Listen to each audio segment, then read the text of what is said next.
Allah Bapa, kami perlu di hadapan-Mu untuk tenang, menikmati akan degapan dada-Mu. Walaupun sanubari kami bagaimana bergejolak, luar dunia begitu kacau.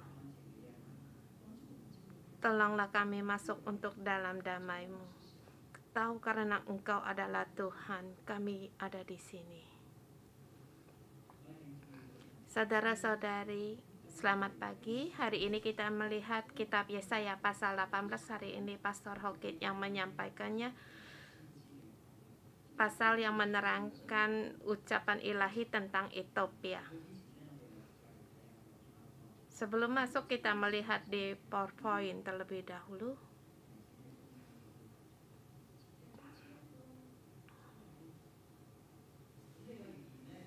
Ini masih Tuhan yang menugatbalikkan daerah tempat-tempat. Hari ini pasal 18 sampai pada pasal 20 yang menerangkan tentang Mesir dengan Ethiopia. Kita melihat di berikutnya di pasal 18 ayat 1. Wahai negeri dengan sayap di negeri sungai-sungai Ethiopia, yang mengirim duta-duta melalui laut dan perahu-perahu pandan mengarungi permukaan air. Ini menerangkan tentang cara mengungkapkan tentang Ethiopia. Seperti tadi katakan dengan sayap, seperti Tuhan melihat Ethiopia mendengar seperti negeri dengan asing.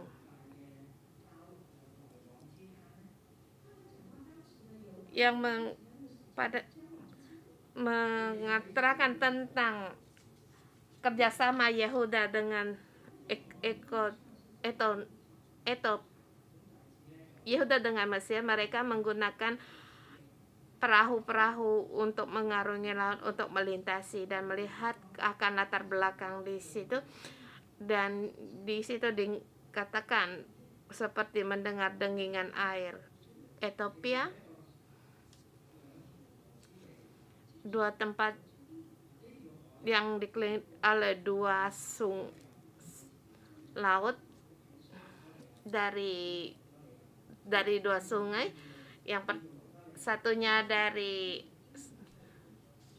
ada danau Victoria, dan satunya lagi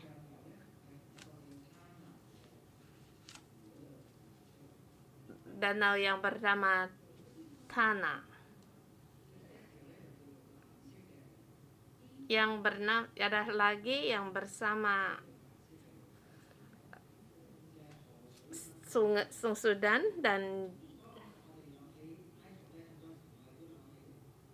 Nil. Tengah ada Sungai Nil. Kalau kita mendengar tentang Mesir, kita bisa mengingatkan akan Sungai Nil. Tempatnya Ethiopia di bawah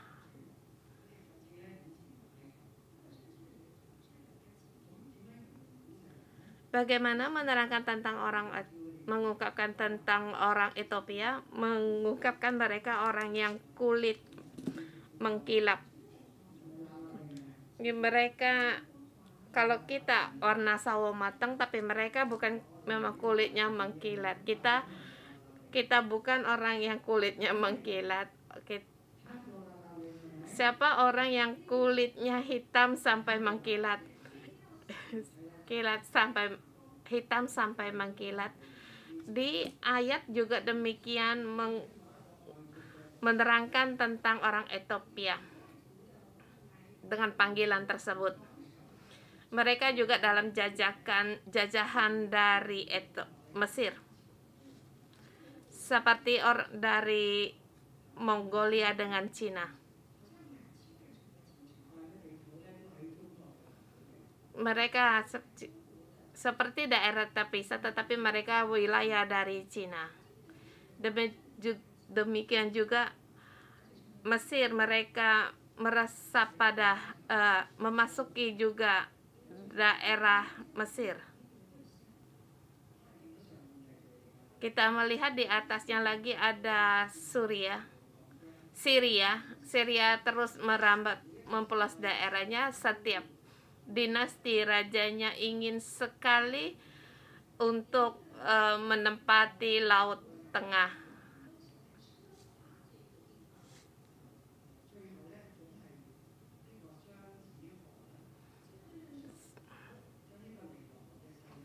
Di situ juga ada Sungai Nil dan juga di situ ada Yerusalem dan Damasik, kota yang kecil.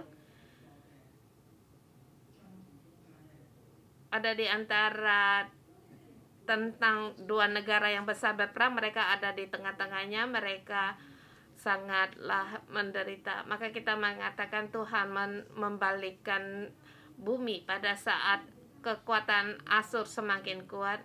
Yerusalem dengan negara yang bekerja sama dengan mereka juga, dan Yerusalem dengan negeri yang di sekitarnya juga mereka menghadapi jajahan dari Assyria, jajahan juga. Dan juga Tuhan menyuruh Yerusalem untuk bertobat, tetapi mereka tidak bertobat dan terus menyembah berhala. Mereka mengadakan kerjasama dengan negara-negara kecil agar berharap bisa mengalahkan Syria. Salah satunya yang mereka hubungi yaitu Ethiopia.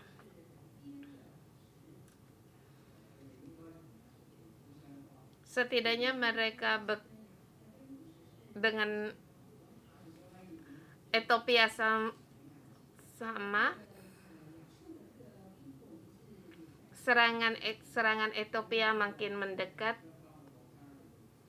dengan kekuatan mereka sama dengan lawannya. Inilah yang belakang yang dikatakan oleh Nabi. Kita melihat berikutnya. Ini yang kita namakan Laut Biru Sungai Nil. Di antara dua sungai, di situ adalah Ethiopia. Di sini mengatakan ada dua yang dipisahkan oleh dua sungai Nil tempat mereka. Satu sungai yang bercabang, bahkan di atas di situ Ethiopia dibagi dalam 3 tempat.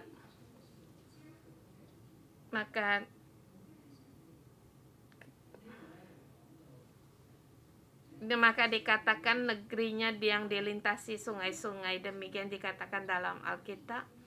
Di sini para raja yang semua juga ada dalam sejarah, dan nama mereka juga tercatat dalam Alkitab dan latar belakang mereka. Maka kita katakan itu satu sejarah yang sejajar, baik itu raja-raja atau zaman Tawarik atau di kitab Yesaya. Semua catatan sejarah ini nyata juga ada tercatat di negara lain. Seperti hari ini perang, Cina juga mencatat tentang sejarahnya, demikian juga Jepang mencatat tentang sejarahnya, satu yang bersama tetapi pandangan mereka berbeda. Yang kita punya pandangan demikian sudah cukup. Ini dicatat oleh Yesaya yang menerangi tentang Raja Asyur. Juga tercatat dalam kitab sejarah di Asyur. Dan Hizkia pada tahun menjadi raja.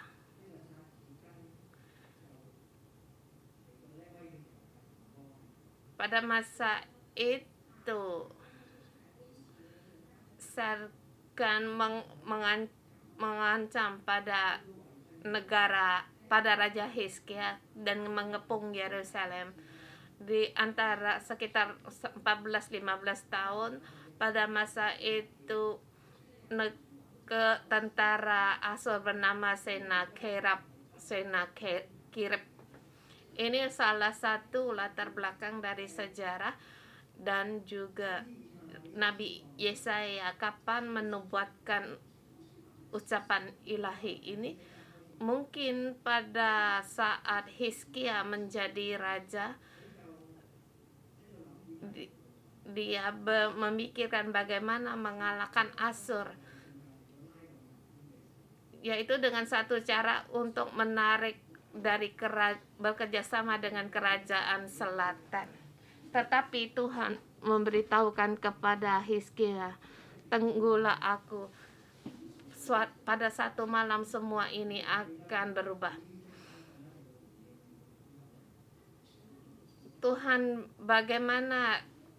Hizkia bagaimana menanti respon dari tanggapan dari Tuhan ini? 15 tahun seperti Tuhan tidak melakukan apa-apa. Bisakah kamu menanti 15 tahun seperti perang dunia? Banyak orang yang berdoa untuk Jerman. Semoga Tuhan menggunakan caranya untuk mengalahkan orang yang berkuasa itu.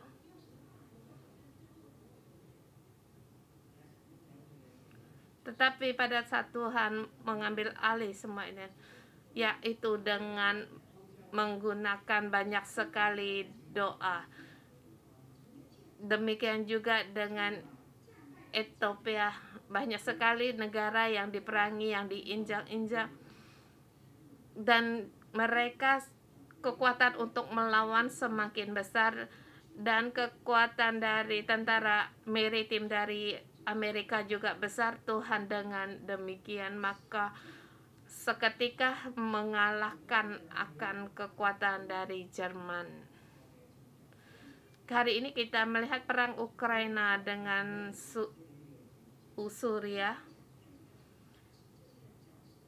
Kita ingin melihat cepat untuk berhenti, tetapi kita yakin Tuhan punya waktunya sendiri dan waktu yang terbaik.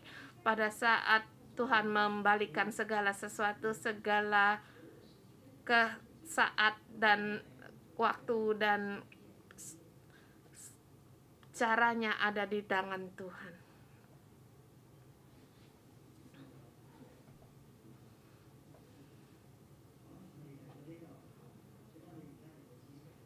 Kita melihat masuk dalam ayat, saya memberikan tema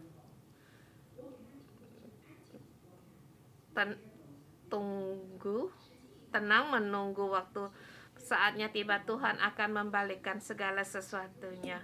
Kita tidak perlu untuk membantu atau kita dengan cara bersusah payah, sibuk-sibuk untuk menggunakan cara luar untuk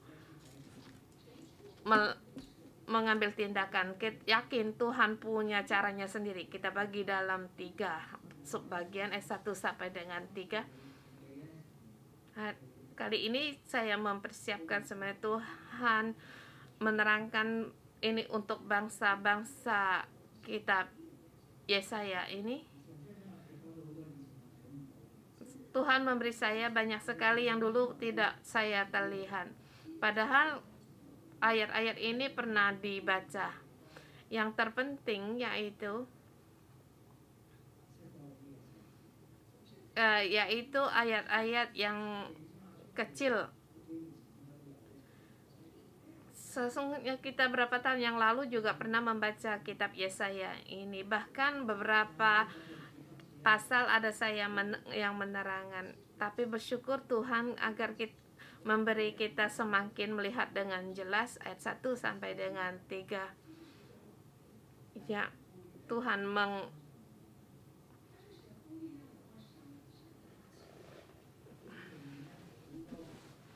di sini di bumi seperti banyak kegiatan seperti menyeberangi laut, mengarungi permukaan air, seperti dengan cepat ingin menyelesaikan segala perkara. Dimulai dari ayat pertama, wahai negeri kedengingan sayap di seberang sungai-sungai Ethiopia. Di sini wahai dalam arti yaitu celakalah artinya. Atau di ayat sebelumnya tidak ada pemenggalan ayat. Dia di terusan dari pasal 17. Di pasal 17 juga banyak sekali suara ayat 18, wahai negeri dengingan sayap, atau dikatakan celakalah negeri dengingan sayap. Tuhan mencela dengingan suara ini. Mereka seperti sekam dan dedak yang ditiup, yang dihembus angin seketika akan sirna. Dan di sini dinamakan negeri dengingan sayap. Mengapa dikatakan demikian? Ada kemungkinan. Pertama, mungkin Tuhan di lewat pasal 17 telah menjelaskan dengan suitanya,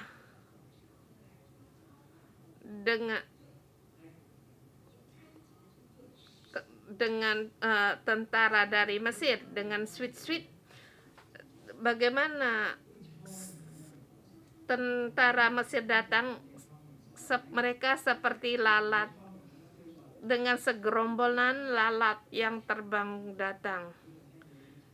Maka kamu akan terdengar suara sat-sat. Sesungguhnya kita terhadap suara kita tidak peka. Kamu bisa pejamkan mata, bisa membedakan suara apa itu. Kalau suara mobil kita banyak dengar. Adakah kamu mendengar pesawat yang di ketinggian yang tinggi? Kamu bisakah membedakannya? Bisakah kamu membedakan suara dari lebah? Apa bedanya dengan suara dari lalat? Tuhan mendengar dengan jelas. Mereka seperti segerombolan lalat. Mereka dari Sungai Nil. Di situ ada panas. Sesungguhnya di Sungai Nil banyak sekali serangga. Di situ akan terdengar suara bunyi demikian. Ini keadaan yang dikatakan yang akan terjadi pada Ethiopia. Akan mendengar suara ini. Kedua, mungkin suara manusia. Adakah kamu mendengar lihat di film pada saat orang Mesir mau berperang, mereka punya satu gerakan untuk menari sebelum perang yang mengambil senjata, mereka berseru, menginjak tanah. Ada suara yang demikian, seperti suara dari lalat. Mereka datang. Demikian Tuhan mengungkapkan tentang Ethiopia. Di sini kedua, Tuhan mengirimkan duta-dutanya melalui laut dan perahu pandan mengarungi permangkuan air. Ini adalah utusan dari Ethiopia, dari Mesir. Mereka seperti perahu yang cepat. Mereka pergi kepada kaum yang bangsa yang jangkung dan berkulit mengkilap. Tuhan menggunakan sebutan ini untuk Ethiopia, yakni bangsa yang ulat dan lalim, yang negeri dilintasi sungai-sungai. Yang kedua, sebutan untuk mereka yaitu tentang warna kulit mereka. Ketiga, yaitu di keulatan dan lalim. pada saat kamu mendengar suara ini, bangsa-bangsa ini kamu bisa melihat tempat tinggalnya. Mereka prajuritnya belum keluar.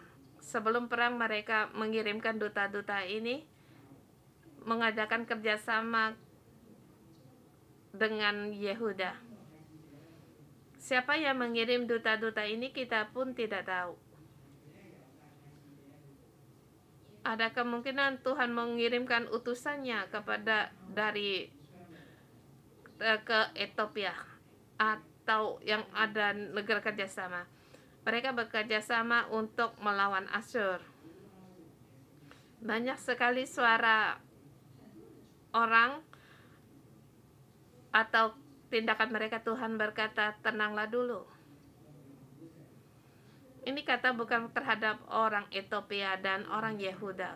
Dia berkata kepada siapa? Yaitu di ayat ketiga. Semua penduduk dunia dan juga semua yang mendiami bumi. Semua orang akan melihat apa yang terjadi.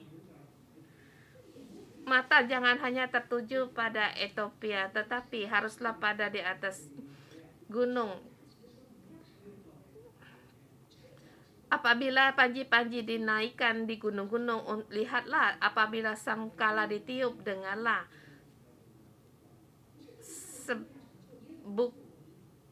Bukan tentara Ethiopia,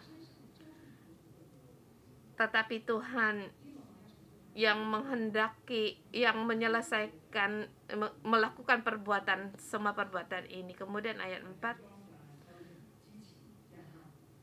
Pada saat menuai, Tuhan akan melakukan perbuatannya.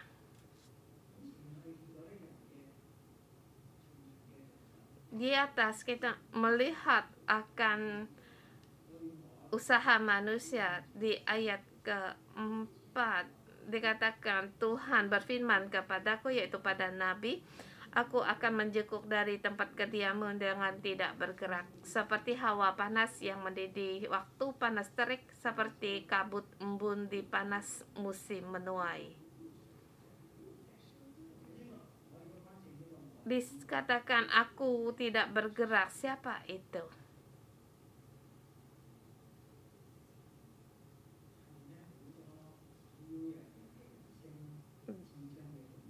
Di atas sebelumnya di situ banyak sekali bunyi-bunyi persiapan orang untuk berperang, tetapi seketika ada orang untuk dengan tidak bergerak. Kalau di sini, kalau Tuhan berkata mungkin kepada Nabi Yesaya, pasti menerangkan untuk pasti menggunakan kamu. Tetapi di sini aku tidak bergerak di tengahnya, di antara kesibukan orang, maka Tuhan di situ adalah Tuhan yang dimaksud, yaitu aku akan menjenguk dari tempat kediamanku dengan tidak bergerak. Adakah kita mengalami satu yang kacau di luar sangat dengan penuh keributan? Hati kita lebih-lebih lagi kacau. Kita harus berpegang pada Tuhan. Kita harus tenang untuk berdiam diri. Pada saat di luar penuh dengan kekacauan, hati kita pun akan digoyangkan. Kita akan mengikuti keadaan di luar, tetapi Tuhan berkata demikian, sebab kita pun akan demikian. Maka di sini Tuhan mengajar kita untuk berdiam. Ini cara yang saya dapatkan dari membaca ayat ini. Kalau bukan Tuhan yang memberitahu pada Yesaya, bahwa kita sulit untuk merenungkan Tuhan akan menjenguk dari tempat kediamannya dengan tidak bergerak. Kalau kita menulis tentang teologi, kita sulit untuk merenungkan apa yang Tuhan kerjakan di tengah kesibukan. Pada saat hati orang pada dengan keributan, kekacauan, berkata hatiku harus tenang.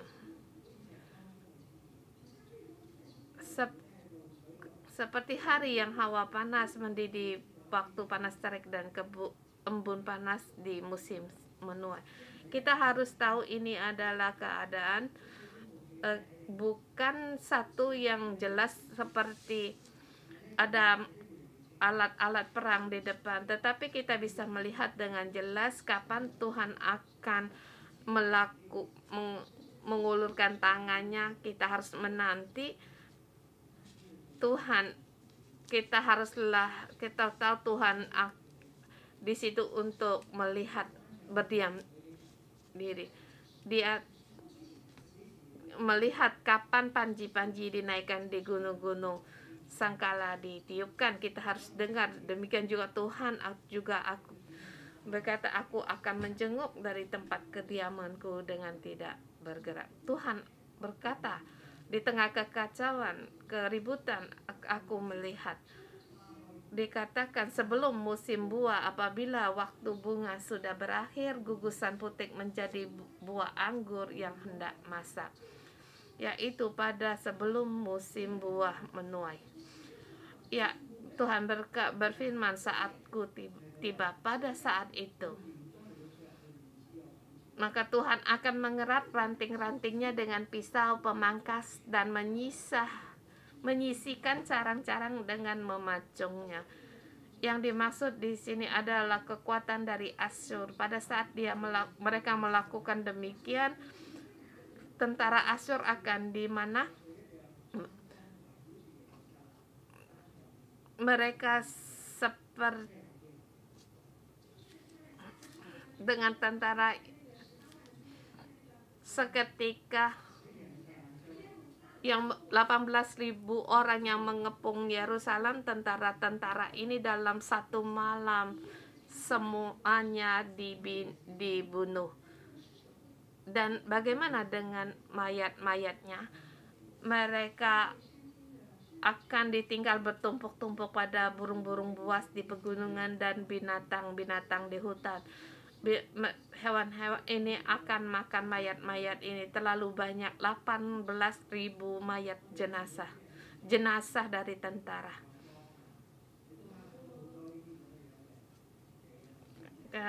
Kita melihat juga Ukraina, banyak kuburan yang demikian, banyak sekali yang terbunuh.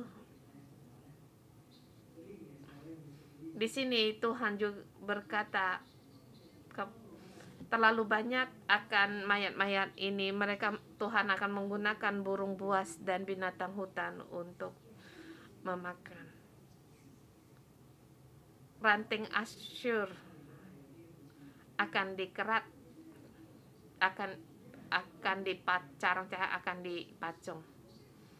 Tuhan menggunakan cara pembunuhan besar-besaran ini untuk memutuskan Asyur pada waktu sebelum musim menuai, dengan pisau pemangkas untuk mengerat mereka. Kalau kita mendengar, kita tidak tahu bahwa yang dimaksud ini adalah Asyur. Pada saat burung-burung buas dan binatang-binatang di hutan menggunakan cara ini, menggunakan mereka, pada saat Hizkia dinobatkan jadi raja, dia tidak terpikir akan semua itu. Mengapa kita bisa tahu? Karena sejarah telah terjadi. Kita harus memahami apa yang dimaksud oleh Yesaya, oleh Nabi. Orang Ethiopia juga tidak mengerti. Semua adalah seperti gambaran.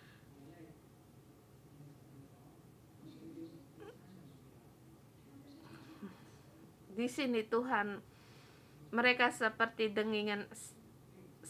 negeri dengingan sayap. Tuhan seketika mengatakan menaikkan panji-panjinya di gunung-gunung untuk mengalahkan Ethiopia. Di sini kita terus di ayat 17, yaitu datang kepada Tuhan alam semesta alam. Mereka waktu itu juga mempersembahkan akan persembahan kepada Tuhan alam semesta alam. Sebelumnya Hizkia menginginkan kekuatan tentara Ethiopia akan datang, tetapi yang datang cuma di ayat 4. Sebelumnya rencana Hizkia mau membawa persembahan bagi Ethiopia, tetapi sekarang Ethiopia sendiri yang membawa persembahan datang. Susah untuk kita pikirkan bagaimana Tuhan mengalahkan Babel, karena sebelum perang semua negara-negara kecil juga diinjak-injak oleh Asyur. Ethiopia masih tetap tenang untuk mempersiapkan diri untuk berperang dengan Asyur. Tidak terpikir dalam semalam 18.000 tentara Asyur semuanya dibinasakan. Bangsa-bangsanya semua pada gemetar apa yang terjadi dengan seketika semuanya dibalikan. Ini adalah perbuatan Tuhan. Apa yang kita lakukan agar Tuhan menyuruh kita untuk diam, untuk tenang menanti, untuk kita melihat, mendengar pada waktunya sampai pada waktu sebelum musim menuai. Kapan musim menuai itu kita tidak tahu. Mungkin kita melihat bunga sudah berakhir dan gugusan putik anggur yang hendak masak, tetapi kapan waktunya itu kita tidak tahu. Kita harus menanti. Saya ingat waktu saya di Australia, saya bertemu dengan seorang pastor. Dia adalah teman sekolah saya. Dia kata saya lagi belajar sesuatu di satu tempat. Saya duduk, saya menggunakan 15 detik untuk berdoa, beritahu Tuhan, aku di sini. Mohon Engkau menyertaiku, walaupun dimanapun berada, baik minum teh. Jadi kamu jangan merasa aneh.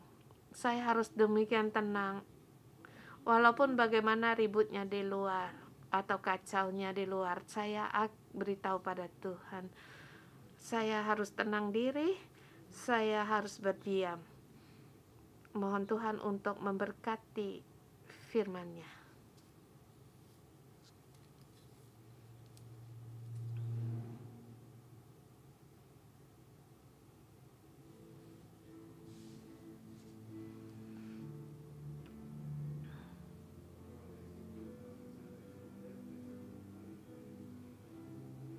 Saudara-saudara, mari kita bangkit berdiri, kita bersama menyembah Tuhan. Kita diam, Tuhan menyertai kita. Kita melihat akan perbuatannya agar hati kita membuahkan perubahan yang besar dalam hidup kita. Tuhan adalah Allahku.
Kita fokus pada Tuhan. Kita masuk lagi fokus pada Tuhan kita. Pagi ini Tuhan ingin menjamahmu.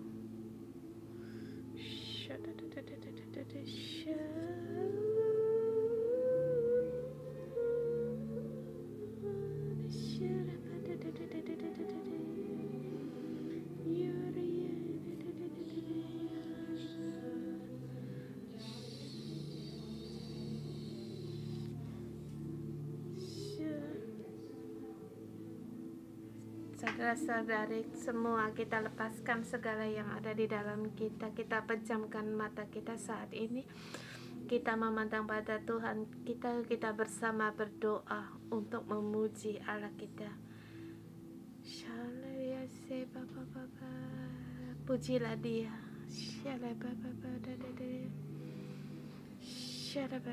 Sebab Tuhan kita layak untuk mendapatkan segalanya.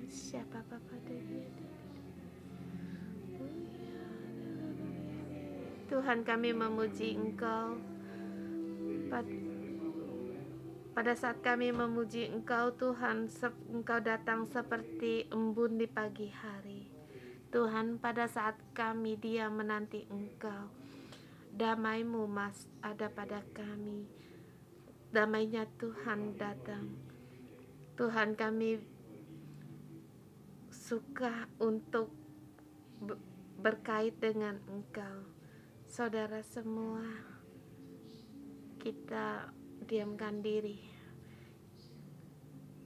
Tim worship yang membawa kita masuk, mohon Roh Kudus untuk menolong kita. Bukan mendengar suara perang, bukan mendengar suara pandemik, suara akan keuangan, atau mendengar orang banyak imigrasi. Tetapi ya Roh Kudus, kami mau mendengar yang datang dari tahta karunia-Mu, damai-Mu. Tuhan, berfirman-Lah bagi hati kami dengan Roh-Mu, lebih lagi penuhi kami.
Tuhan, curahkanlah damai-Mu ada di antara kami.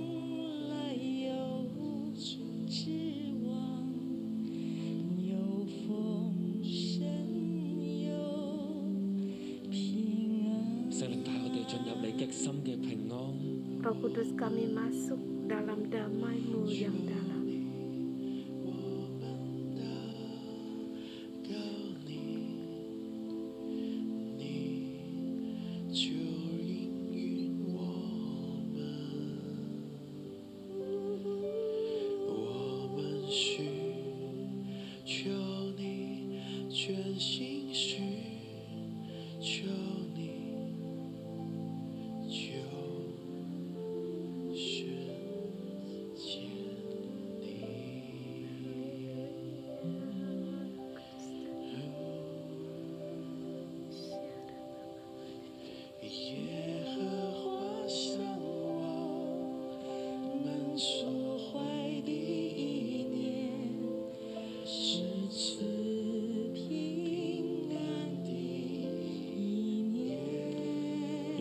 刻你嘅心係一片混亂， Kalau hati ini hatimu tidak 外 tenang, 面嘅世界聲音好大，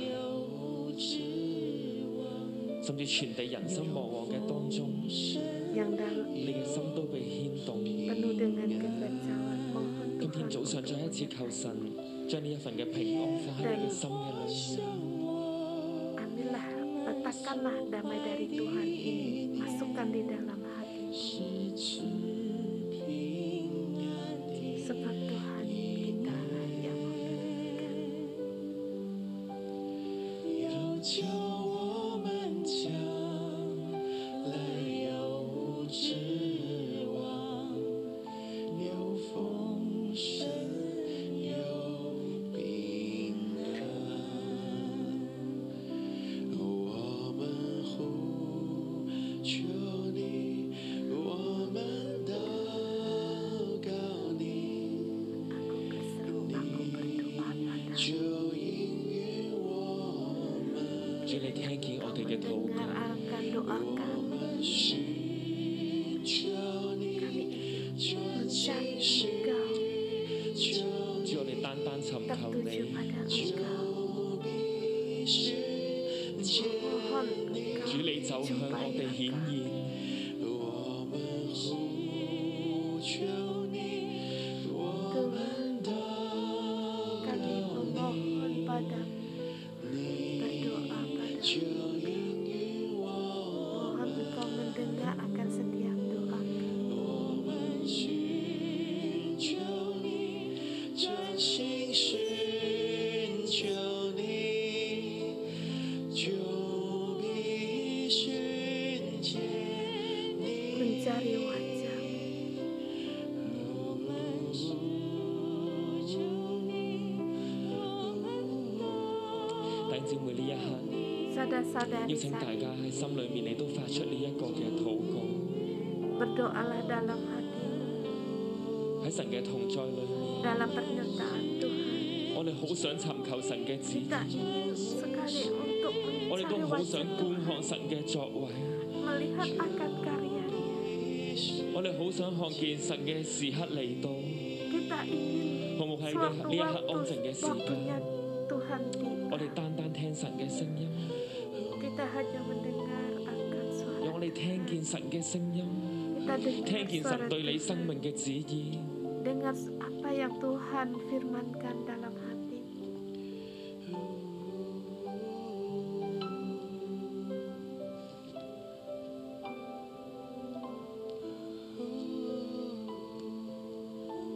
神啊，我们来了。 Tuhan kami datang, 神啊，我们来了。 Tuhan kami datang, 父啊， Bapa, 你的众儿女们， kami 今天早 anak-anak 晨向你敞开心， membuka hati 跟你 kami. 说，我 Tuhan, 在这里等你。 kami di sini. 父啊， Ya Allah Wow. Bapa, 在这里等你。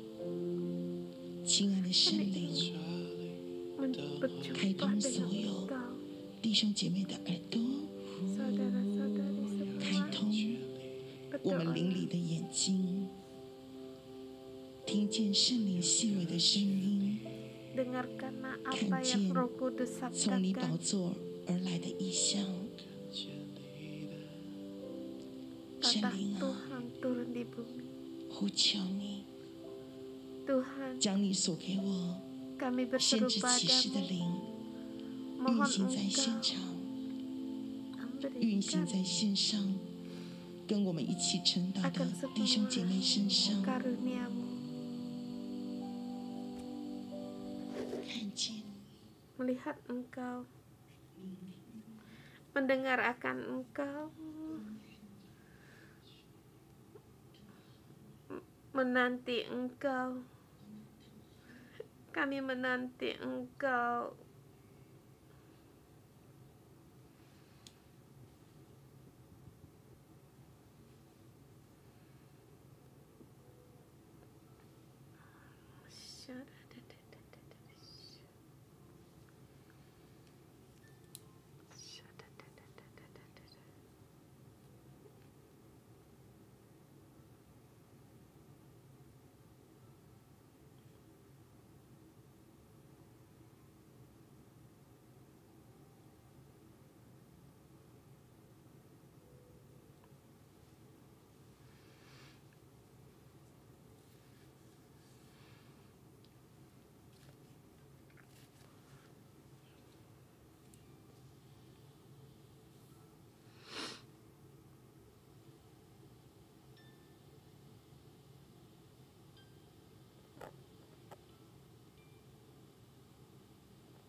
谢谢你， Tuhan Yesus, kami berterima kasih.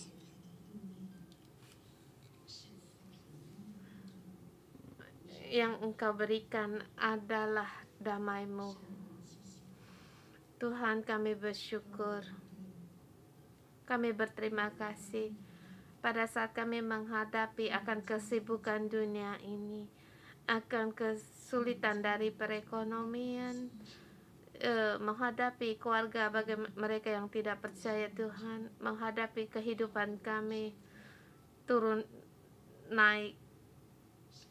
Tuhan, terima kasih Engkau memberikan firman-Mu kepada kami, karena Engkau yang mengundang kami untuk diam bersama-Mu, bersama melihat pada saat di akhir zaman bangsa-bangsa, negara-negara, segala bangsa semuanya akan datang menjumpai, menghadap pada Engkau.